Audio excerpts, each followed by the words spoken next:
We're going to start out today as we are moving into our second week of our journey to awakening the soul is calling with this introduction.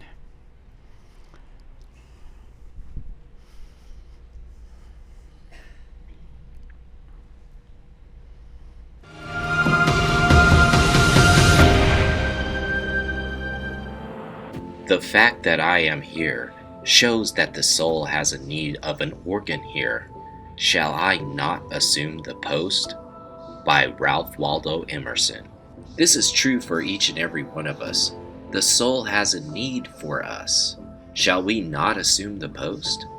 This is our journey to awakening. The soul is calling. You are here for a reason and a purpose, as an intimate and personal expression for the infinite, to give and to become more. You are necessary and important, powerful beyond measure. This is who you are and is your essential nature. Once the soul awakens, the search begins, and you can never go back. From then on, you are inflamed with a special longing that will never again let you linger in the lowlands of complacency and partial fulfillment. The eternal makes you urgent. You are loath to let compromise or the threat of danger hold you back from striving toward the summit of fulfillment. By John O. Donahue.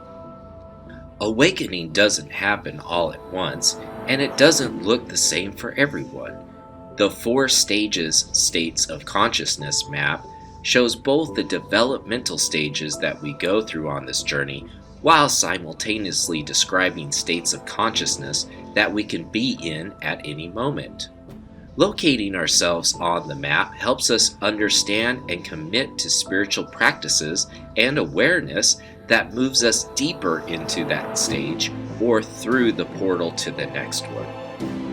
This week, our journey takes us through the states and stages of consciousness as our soul calls us to awaken.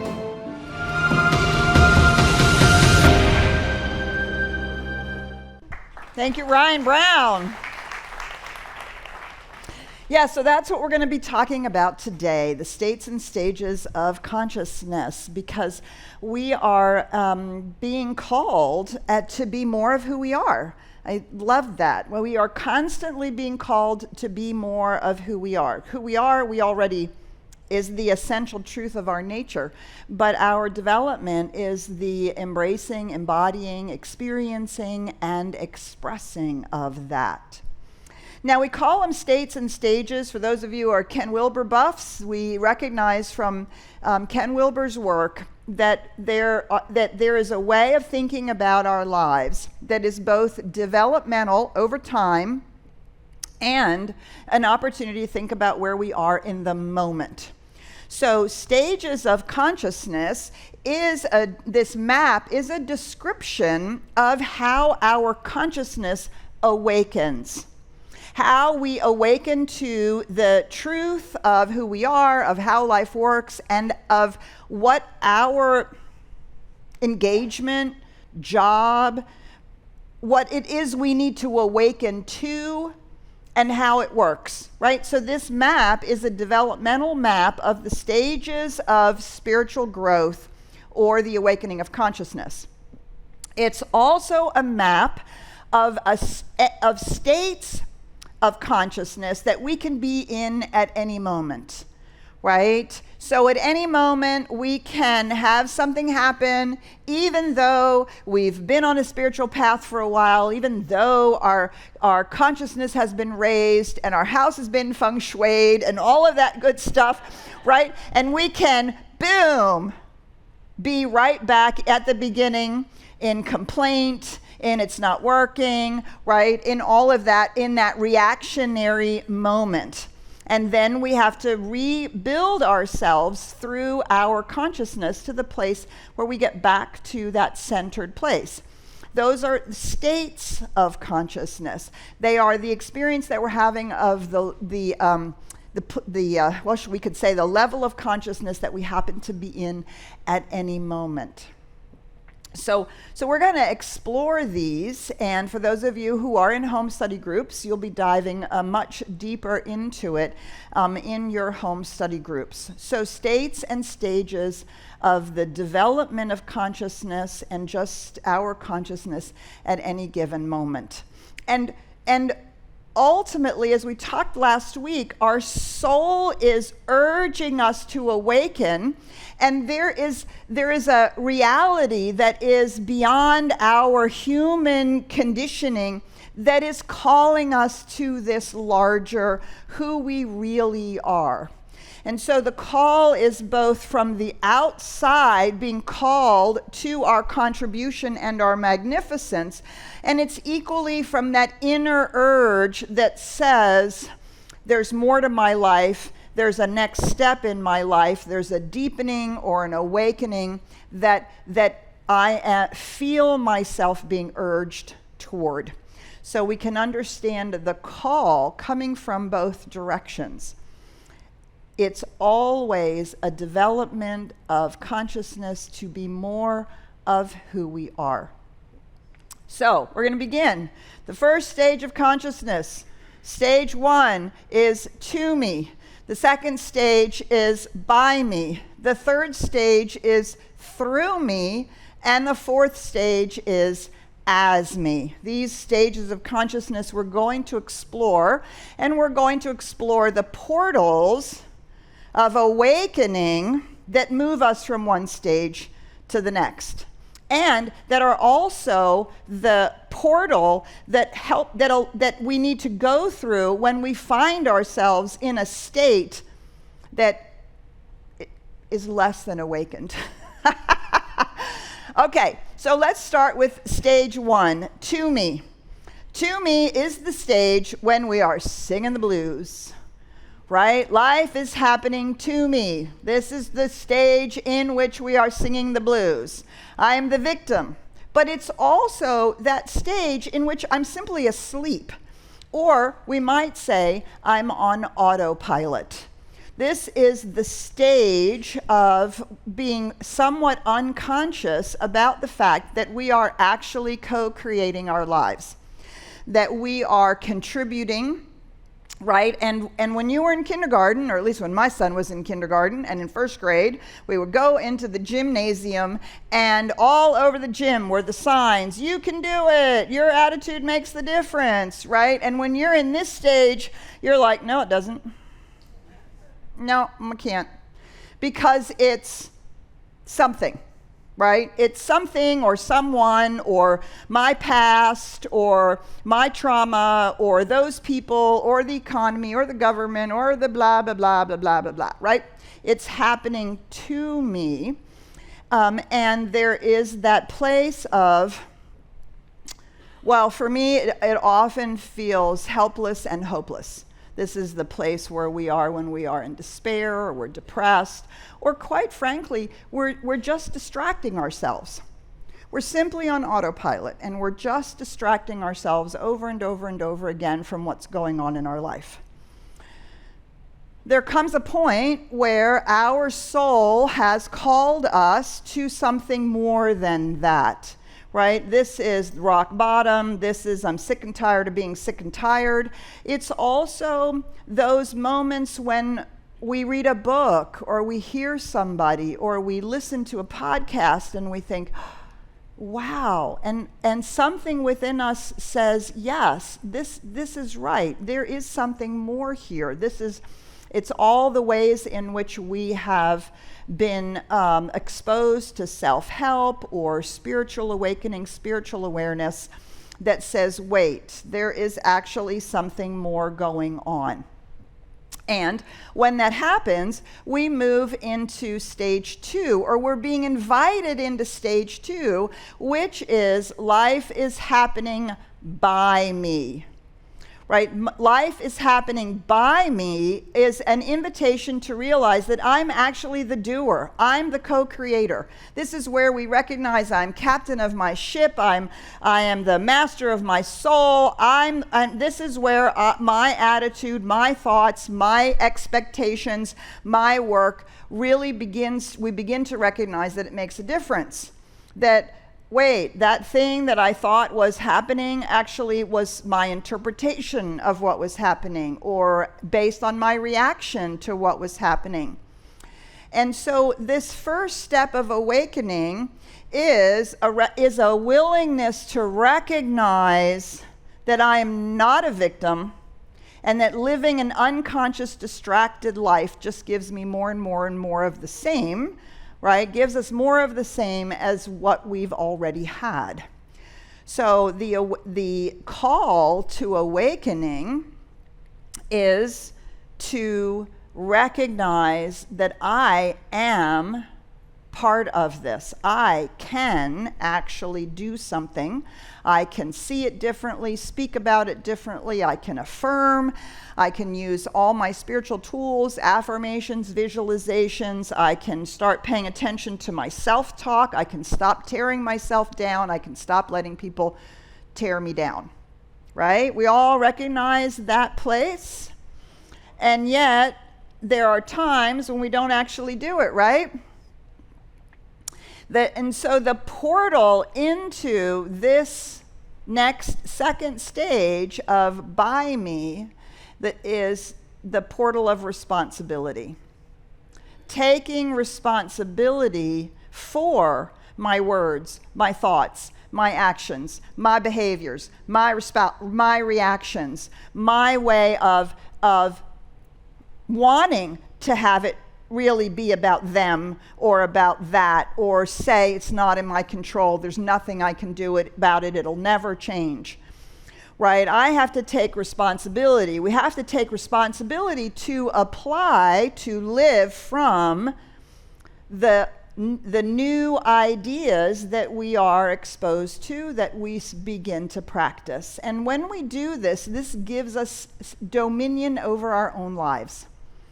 We stop singing the blues. We recognize that we actually don't have the right to sing the blues because life isn't happening to us. Life is happening. Period. Life is happening. Now, how am I going to engage with what is happening?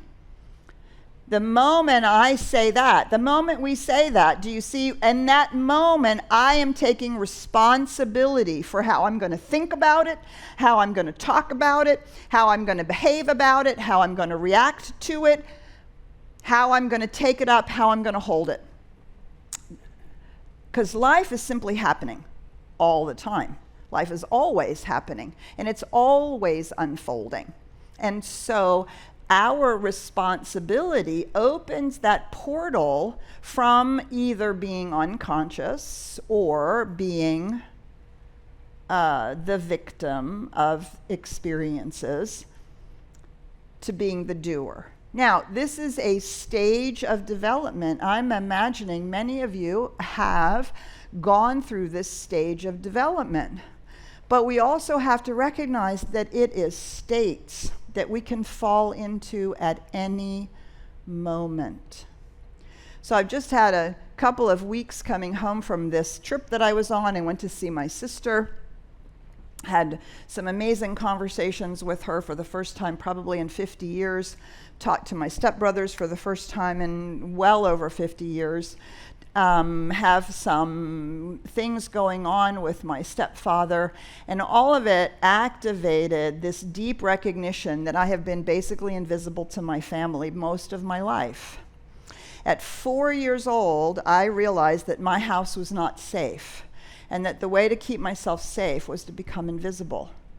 And so I manufactured invisibility. I became invisible. I purposefully was invisible, and I manufactured invisibility with many, many different ways to keep myself safe. And that pattern played out and played out and played out and played out throughout my whole life. And I noticed in these conversations that for the first time, I was able to really look at all of that and just grieve it. Not make my parents wrong, not use the trauma as an excuse for why I've had made such messes in my life.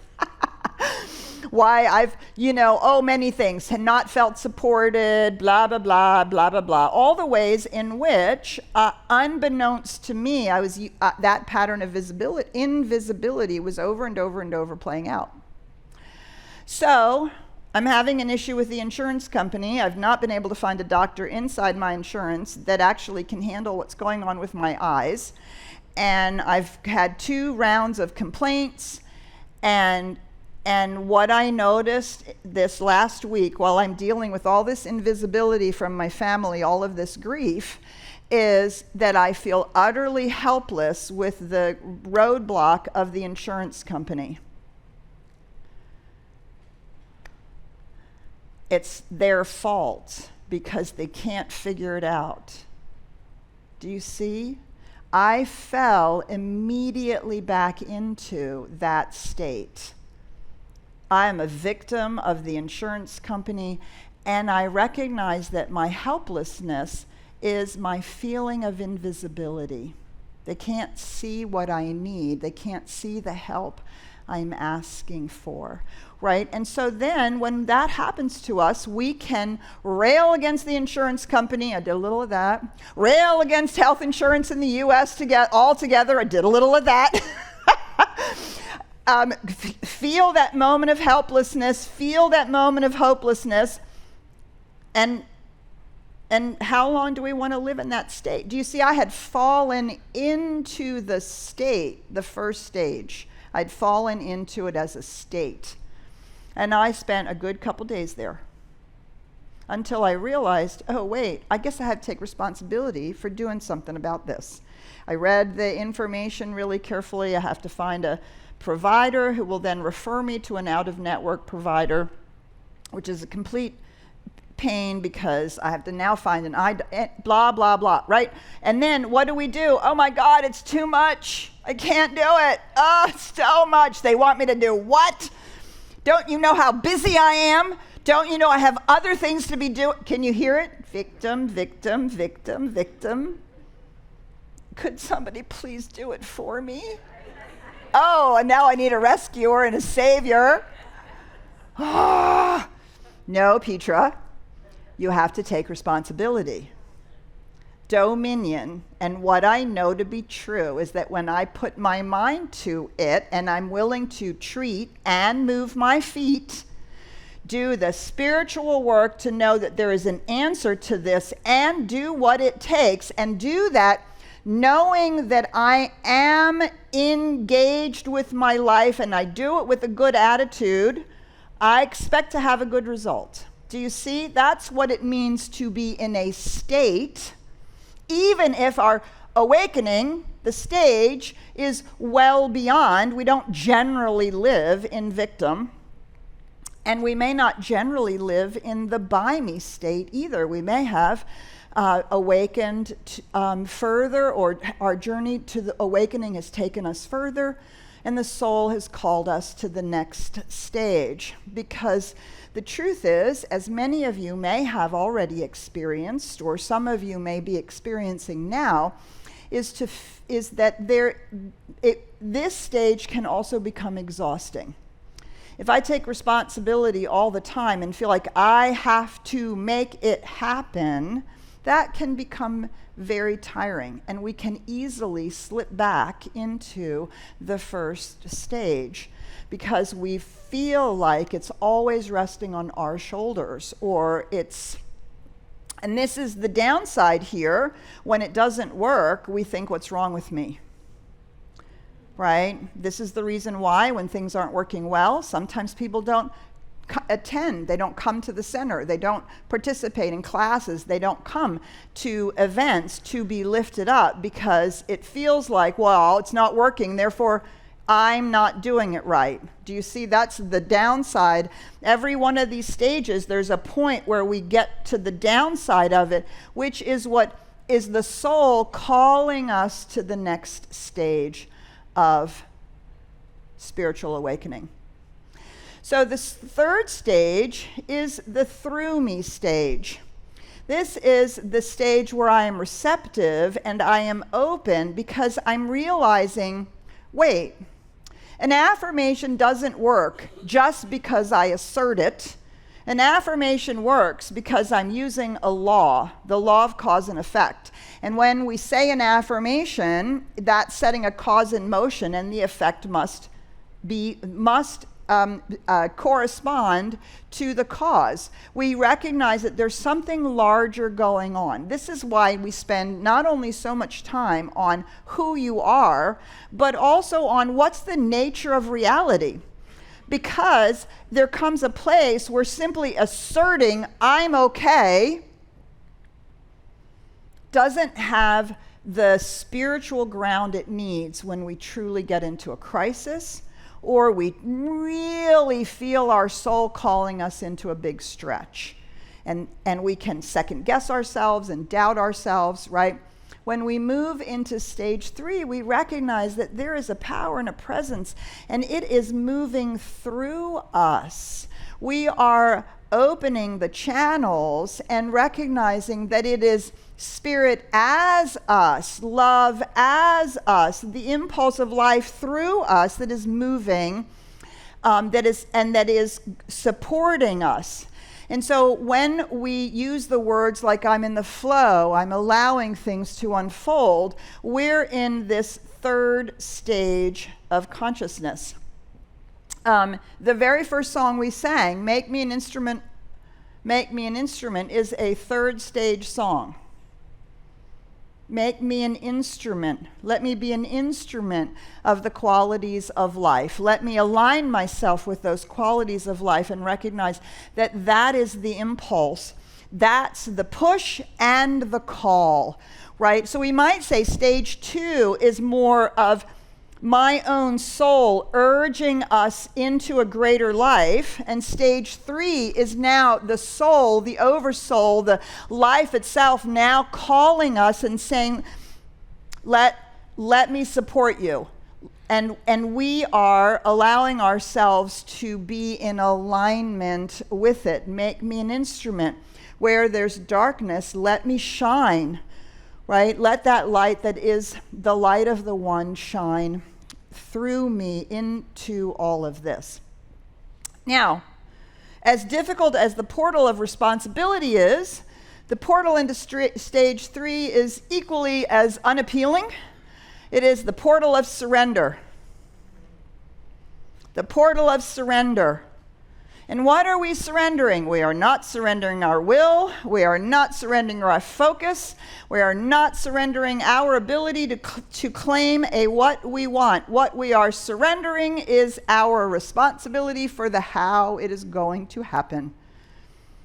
We're surrendering our ego need to know how it's going to work, to figure it out, to fix it, to analyze it, to know that if we just did this and this and this and this, that we're surrendering our planning. We're surrendering the need for us to understand how it is going to happen, because we're moving into that place, that stage where we realize, wait, the universe has this handled. The infinite knows how to do all of this. And I'm going to continue to give it direction, but I'm going to allow it to operate through me. And we feel ourselves moved by intuition, by guidance, by the nudge. This is when we open ourselves to signs and to that internal voice that, or it might not be words, it might be just a awareness. Oh, that has become the thing that is calling me. It doesn't really look like what I thought it was going to look like. But I am going to trust the process. So if I were redoing this slide, I would say I'm receptive and I trust the process. This is the place of trust. I'm trusting the process. And so this is the stage of self-transcendence. We are transcending our human needs that we all have, to understand, figure it out, know how it's going to happen, plan, make sure it's going to be safe, make sure we're secure, make sure everything is working, right? And we abandon ourselves into the universe. And we surrender the need, not We do not surrender the what, right? Because in each of this developmental stage, so you see it's a development because we take what we learned in the stage before and we bring it with us. So think about it. When you were a child, when you were little, you learned how to walk. That was a stage. You went from crawling to walking. Did you stop walking sometime along the way? When you got in a car, did you decide you didn't have to walk anymore?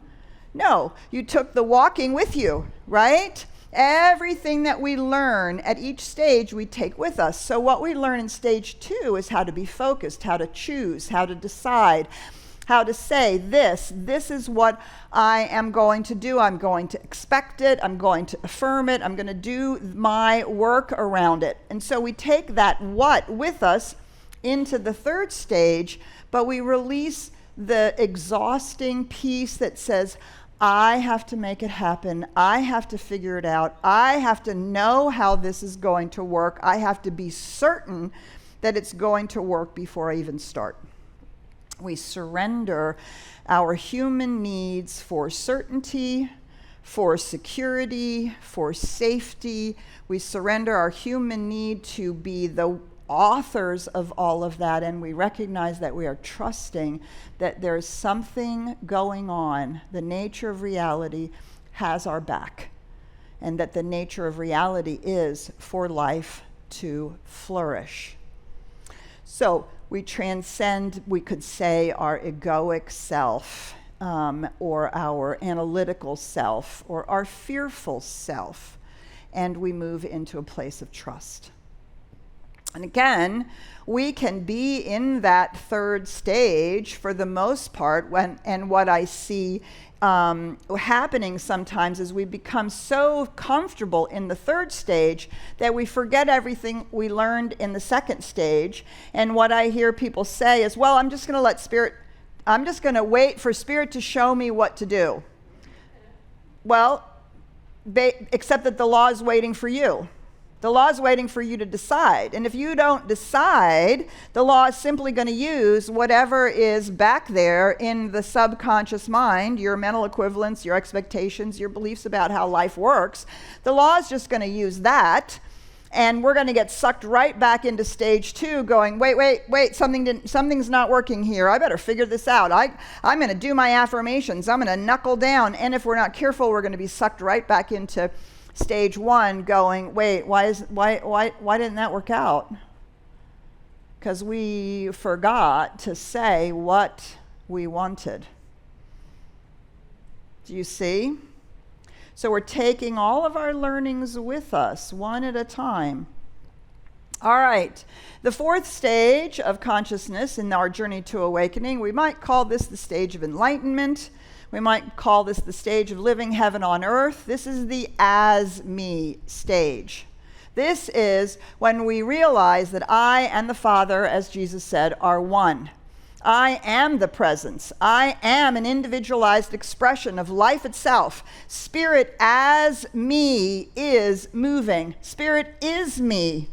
It's not, oh, there's my higher self in me. It's not, oh, there's spirit and me. I'm not trying to have a relationship with something. I am it individualized. I'm not all of it, of course not, but I am it individualized. And this is our state of oneness, when we are living, breathing, and being in that state of oneness. Not just one with our human family, one with our creation, but one as the whole. So that when we know that when we're doing our spiritual mind treatment, we're doing our affirmations, we're doing our visualizations, we're not trying to convince the law.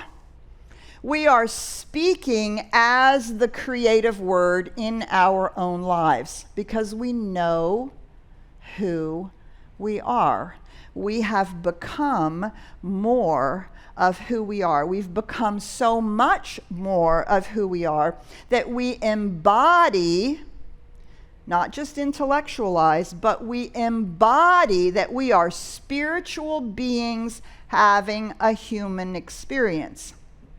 Thanks to Teilhard de Chardin, who was the first person to use that phrase. We are spirit individuating through the vehicle and the choices of this expression so that it can express and experience itself. That's how important and necessary we are. The portal here is the portal of transformation. And what that means is not change. It's not, oh, I changed my attitude. Oh, I changed my perspective. Oh, I changed that myself from being a victim to being a co-creator. It's not change, it's transformation. And what are we transforming? We are transforming our understanding of our identity. We are walking, seeing, speaking, living to the best of our ability as spirit, as me. The way in which we identify ourselves is not as humans who are trying to be spiritual, not as humans who are trying to awaken, not as humans who are trying to bridge the gap with something either out there or in here that we still don't really feel is really the truth of who we are, because, well, I'm just letting spirit flow through me. So I've stepped aside and I'm going to let spirit flow through me.